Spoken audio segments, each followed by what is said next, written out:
অভাবের মধ্যে পড়ে রয়েছেন, দুঃখ কষ্টের মধ্যে পড়ে রয়েছেন, আজকে রবিবার দিন অথবা রাত্রে যে কোনো সময় নবীর শিক্ষা দেওয়া ছোট্ট একটি দোয়ার আমল যদি করতে পারেন, আল্লাহ পাক আপনার অভাবকে দূরীভূত করে দিবেন, সমস্ত বিপদ আপদ বালা মুসিবত দূর করে গায়বী রিজিকের ব্যবস্থা করে দিবেন, সমস্ত গুনাহগাতা আল্লাহ তাআলা ধুয়ে মুছে সাফ করে দিবেন। নবীর শিক্ষা দেওয়া ছোট্ট একটি দোয়ার আমল যদি করতে পারেন, অবশ্যই আজকে আমি আপনাদেরকে নবী করিম সাল্লাল্লাহু আলাইহি ওয়াসাল্লামের শেখানো ছোট্ট একটি দোয়ার আমল বলে দেব। শাওয়াল মাসের মধ্যে ইনশাআল্লাহ যে কোনো সময়, আজকে রবিবার দিন অথবা রাত্রে, আপনারা যে কোনো সময় যে কোনো দিন ইনশাআল্লাহ আমলটা করতে পারবেন। তাহলে আসুন সম্মানিত প্রিয় দিনী ভাই এবং বোনেরা, যারা দুঃখ কষ্টের মধ্যে আছেন, অভাব অনটনের মধ্যে পড়ে আছেন, অসুস্থতার মধ্যে আছেন, রিজিকের ব্যবস্থা হচ্ছে না, রিজিকের অভাবের মধ্যে আছেন, অবশ্যই আসেন আজকে নবীর শিক্ষা দেওয়া সেই দোয়ার দিকে। নবী করিম সাল্লাল্লাহু আলাইহি ওয়াসাল্লামের শেখানো প্রত্যেকটা দোয়াই কিন্তু অত্যন্ত গুরুত্বপূর্ণ এবং জরুরি, কারণ সাহাবায়ে কেরাম রিদওয়ানুল্লাহি আলাইহিম আজমাইনদেরকে কিন্তু নবী করিম সাল্লাল্লাহু আলাইহি ওয়াসাল্লাম এই দোয়াগুলো কিন্তু শিখাইয়া গিয়েছেন। অনেক সাহাবী ছিল গরিব, তারা এই আমলগুলো করে বিশাল ধনী হয়ে গিয়েছেন, রিজিক আস্তে আস্তে বৃষ্টির মতো আসতেছিল। এমন অনেক সাহাবায়ে কেরামের ঘটনা আছে। যেমন একজন সাহাবী আবু উমামা রাদিয়াল্লাহু তাআলা আনহু, ওনার ব্যাপারে বোঝা যায়, আবু সাঈদ খুদরি রাদিয়াল্লাহু তাআলা আনহু বর্ণনা করেন, নবী করিম সাল্লাল্লাহু আলাইহি ওয়াসাল্লাম একদিন ঘর থেকে বের হয়ে মসজিদে নববীর পাশ দিয়ে অতিক্রম করতেছিলেন। তখন দেখি অসময়ের মধ্যে মসজিদের ভিতর থেকে কান্নার আওয়াজ আসতেছে। নবী করিম সাল্লাল্লাহু আলাইহি ওয়াসাল্লাম উকি মেরে দেখেন কে যেন মসজিদে কান্নাকাটি করতেছে, নামাজের এখনো সময় হয় নাই। মসজিদে উকি মেরে দেখে একজন সাহাবী আবু উমামা রাদিয়াল্লাহু তাআলা আনহু। তখন ডাক দিলেন, হে সাহাবী, কেন কান্নাকাটি করতেছো? আবু উমামা রাদিয়াল্লাহু তাআলা আনহু বললেন, হে আল্লাহর রাসূল, অভাবগ্রস্তের মধ্যে পড়ে আছি, ঋণগ্রস্তের মধ্যে পড়ে আছি, ঋণ পরিশোধ হচ্ছে না, অসুস্থতার মধ্যে আছি, রিজিকের অভাবের মধ্যে আছি, রিজিক বৃদ্ধি হচ্ছে না, গায়বী রিজিক আসতেছে না। এরকম নবী করিম সাল্লাল্লাহু আলাইহি ওয়াসাল্লামের কাছে বলার পরে নবী করিম সাল্লাল্লাহু আলাইহি ওয়াসাল্লাম তাকে ছোট্ট একটি দোয়ার আমল দিয়া দিলেন, এমন বলে দিলেন এই আমলটা এভাবে করবা। তখন দেখা গেল আস্তে আস্তে রিজিকের ব্যবস্থা হচ্ছে, চতুর্দিক থেকে বৃষ্টির মতো রিজিক আসতেছে। আপনারাও যদি এই আমলটা করতে পারেন, নবী করিম সাল্লাল্লাহু আলাইহি ওয়াসাল্লামের শেখানো ছোট্ট একটি দোয়ার আমল, দুঃখ পেরেশানি দূর হয়ে যাবে, অভাব অনটন দূর হয়ে যাবে, চতুর্দিক থেকে বৃষ্টির মতো রিজিক আসা কিন্তু শুরু হয়ে যাবে, কপাল খুলে যাবে, ভাগ্য পরিবর্তন হয়ে যাবে।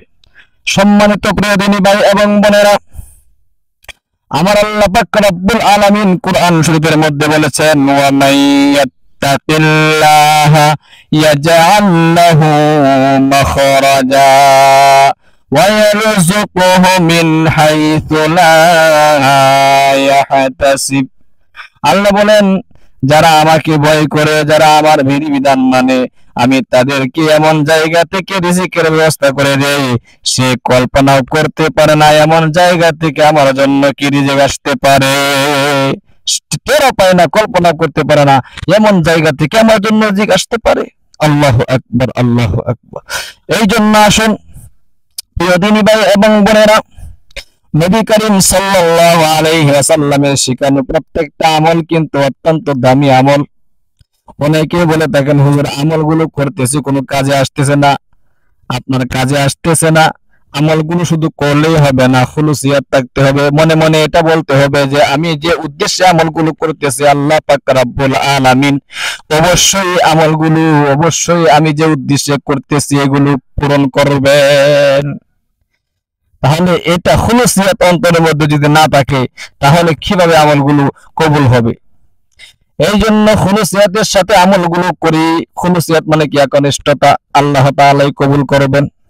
তাহলে আসুন, প্রত্যেকটা আমল কিন্তু অত্যন্ত দামি আমল। নবী করিম সাল্লাল্লাহু আলাইহি ওয়াসাল্লাম কিন্তু শিক্ষা দিয়ে গিয়েছেন আমলগুলো। আমলটা কিভাবে করবেন? সর্বপ্রথম ভালো করে ওযু করতে হবে। আজকে রবিবার দিন অথবা রাত্রে যে কোনো সময় আপনি আমলটা করতে পারেন, অথবা আগামী কালকেও করতে পারেন, শাওয়াল মাসে পুরাটা করতে পারেন, সারা জীবনও করতে পারেন, এটা কোনো সময় নির্ধারণ নেই। তাহলে সর্বপ্রথম ভালো করে আপনাকে ওযু করতে হবে। ভালো করে ওযু করবেন, সুন্নত তরিকায় আপনাকে ওযু করতে হবে। প্রত্যেকটা অঙ্গ প্রত্যঙ্গ কিন্তু ভালো করে ধৌতা করতে হবে। অনেকের হাতের মধ্যে আংটি থাকে, আংটি নড়াতে হবে, চড়াতে হবে। ভালো করে সুন্নত তরিকায় ওযু করবেন। ওযু করার পরে একবার কালিমায়ে শাহাদাতটা বলবেন, আপনার এই শাহাদাত আঙ্গুল আকাশের দিকে উত্তোলন করে আশহাদু আল্লা ইলাহা ইল্লাল্লাহু ওয়াহদাহু লা শারীকা লাহু ওয়া আশহাদু আন্না মুহাম্মাদান আবদুহু ওয়া রাসূলুহু। একবার কালিমায়ে শাহাদাতটা আপনারা এই ওযুর শেষে কি করবেন, আকাশের দিকে আঙ্গুলটা, শাহাদাত আঙ্গুলটা তুলে আকাশের দিকে করবেন। এবার আসেন পবিত্র একটি জায়গার মধ্যে বসে যাবেন, একটা জায়নামাজ নিয়ে, একটা তাসবিহ হাতে নিয়ে। আমলটা কিন্তু আপনাকে 100 বার করে পড়তে হবে প্রত্যেকটা দোয়া। সর্বপ্রথম দুরূদ শরীফের আমল করে নেবেন, কারণ প্রত্যেকটা কাজের শুরুতে দুরূদ শরীফ কিন্তু আপনাকে পড়তে হবে। দুরূদ শরীফ যদি আপনি না পড়েন তাহলে আপনার দোয়াই তো কবুল হবে না। দুরূদ শরীফের এত মর্যাদা নবী করিম সাল্লাল্লাহু আলাইহি ওয়াসাল্লাম বলেছেন, একবার যদি কোনো ব্যক্তি দুরূদ শরীফ পড়ে আল্লাহ পাক রব্বুল আলামিন তার উপর 10টি রহমত দান করেন, 10টি নেকি দান করেন, 10টি গুনাহ তার থেকে মাফ করাইয়া দেন। সুবহানাল্লাহ, সুবহানাল্লাহ। এই জন্য সর্বপ্রথম দুরূদ শরীফ 100 বার পড়তে হবে তাসবিহ হাতে নিয়ে। ছোট্ট একটি দুরূদ শরীফ স্ক্রিনের মধ্যে আমি দিয়ে দিব, স্ক্রিনশট মেরে দেখে দেখে আপনারা করতে পারবেন। অবশ্যই আপনাদের এই দুরূদ শরীফটা মুখস্থ হয়ে গিয়েছে, ছোট্ট একটি দুরূদ শরীফ অবশ্যই স্ক্রিনের মধ্যে দিয়ে দেব, ইনশাআল্লাহ দেখে দেখে এই দুরূদ শরীফটা আপনারা পড়তে পারবেন। আল্লাহুম্মা সাল্লি আলা মুহাম্মাদিন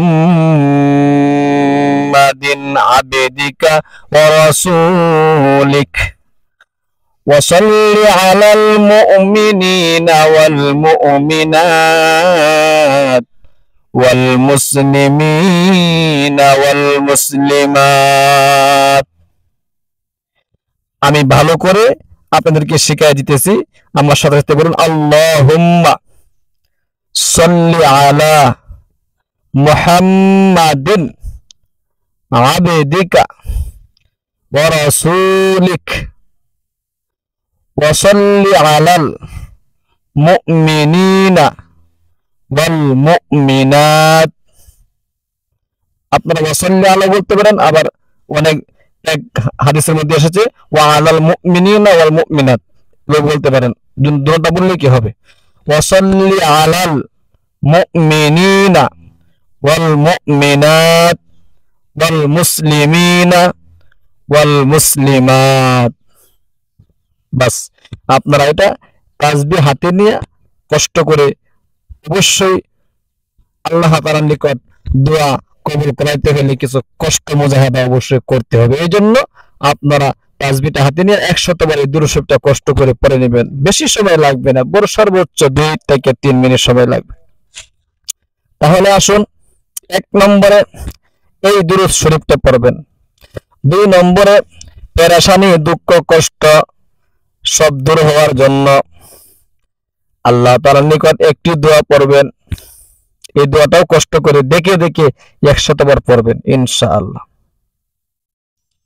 আল্লাহুম্মা ইন্নী আউযু বিকা মিনাল হাম্মি ওয়াল হুজনি ওয়া আউযু বিকা মিনাল আজিজি ওয়াল কাসালি ওয়া আউযু বিকা মিনাল জুবনি ওয়াল বুখলি ওয়া আউযু বিকা মিন গালাবাতিদ দাইনি ওয়া কাহরির রিজাল। আমি আবারও বলছি, আল্লাহুম্মা ইন্নী আউযু বিকা মিনাল হাম্মি ওয়াল হুজনি ওয়া আউযু বিকা মিনাল আজিজি ওয়াল কাসালি ওয়া আউযু বিকা মিনাল জুবনি ওয়াল বুখলি ওয়া আউযু বিকা মিন গালাবাতিদ দাইনি ওয়া কাহরির রিজাল।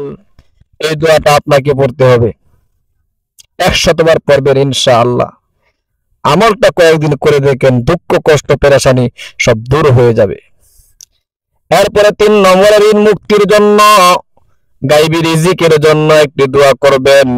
এই দোয়াটা এত লম্বা নয়, ছোট্ট একটি দোয়া, 100 বার পড়বেন। আল্লাহুম্মা কফিনি বিহালালিকা আন হারামিকা ওয়া আগনিনি বিফাদলিকা আম্মান সিওয়াক। আল্লাহুম্মা কফিনি বিহালালিকা আন হারামিকা ওয়া আগনিনি বিফাদলিকা আম্মান সিওয়াক। অবশ্যই এই আমলগুলো করে তারপরে মুনাজাত করবেন। মুনাজাতের মধ্যে আপনার মনের ভাষণাগুলো বলবেন, আপনার রিজিকের অভাব আপনি আল্লাহ তাআলার কাছে বলবেন, আল্লাহ তাআলা আপনাকে গায়বী রিজিকের ব্যবস্থা করে দিবে। আপনি অভাবনটন অসুস্থতার মধ্যে পড়ে আছেন, আল্লাহ তাআলা নিকট চান, আল্লাহ তাআলা আপনার সব ব্যবস্থা করে দিবে ইনশাআল্লাহ। মুনাজাত করবেন ইনশাআল্লাহ, এভাবে কয়েকদিন আমলটা করে দেখেন, আল্লাহ তাআলা আপনাদেরকে গায়বী রিজিকের ব্যবস্থা করে সব সমস্যার সমাধান করে দিবেন। ঠিক আছে, আবারও দেখা হবে পরবর্তী ভিডিওতে। চ্যানেলটাকে সাবস্ক্রাইব করে পাশে থাকা বেল বাটনটি অন করে দিবেন, যাতে করে প্রতিদিন এরকম গুরুত্বপূর্ণ দোয়া দুরূদ আপনি শিখতে পারেন, জানতে পারেন, বুঝতে পারেন। আসসালামু আলাইকুম ওয়া রাহমাতুল্লাহি ওয়া বারাকাতুহু।